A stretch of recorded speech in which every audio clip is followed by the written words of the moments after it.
Creating policy and legislation is like a puzzle, but it's not necessarily a puzzle where all the pieces are delivered to you in a box all ready to go. It's the asking questions, collaborating, doing research that allows you to actually start putting all those pieces together. Any one of those pieces is missing, you probably won't get a complete piece of policy or legislation.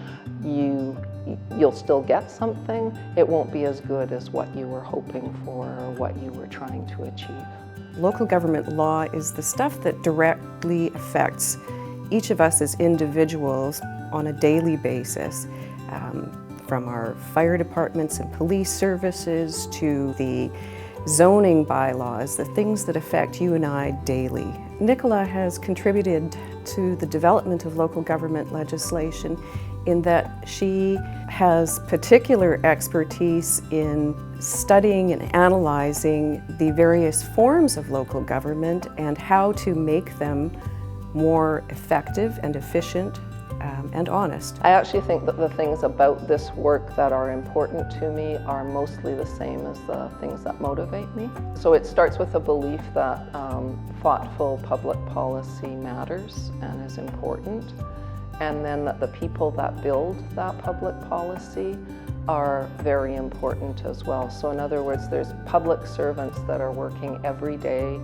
with little fanfare, doing all the behind-the-scenes work that's really important to building policy, and that's actually truly important work. Nicola's expertise benefits local governments because she doesn't just look at the legalistic law perspective, she looks at it from a societal perspective and making sure that the legislation that we end up with meets all the needs from a society's perspective. So corporate duties of a local government to administrative type operational components of a local government.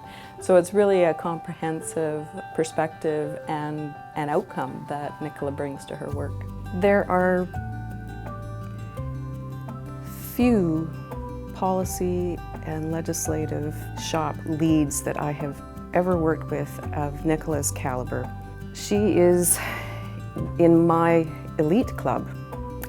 She's one of 3 policy and legislative analysts that fall into that category. It doesn't matter how big the project is, doesn't matter how compressed the time frames, you know that you're going to produce something that's workable and effective if Nicola is on the file.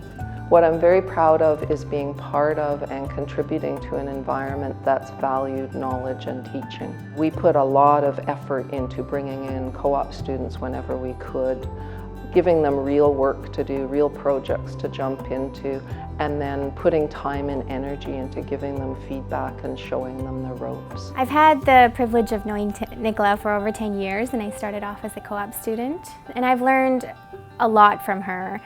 I think she's taught me dedication, perseverance, and hard work to plan ahead, not just react to issues, and to strive for excellence, but to focus on people. Local government is quite complex when you think about the number of services that have to be delivered, even by small local governments around the province. Staff need to have the technical skills, the knowledge, and the leadership competencies to be able to deliver services to their communities. Nicola has been an integral part of the training that our association has developed to be able to help staff to be the best they can possibly be, to be able to deliver the best possible services to their communities. If I was to think about what things I would hope that people that I've had the chance to work with maybe acquired or got from me along the way, I hope they appreciate the value of knowledge and asking questions. And I hope that they know that they can cope with whatever comes along, because those are the things that I was given by the people that I learned from, and so I would hope to pass those things on.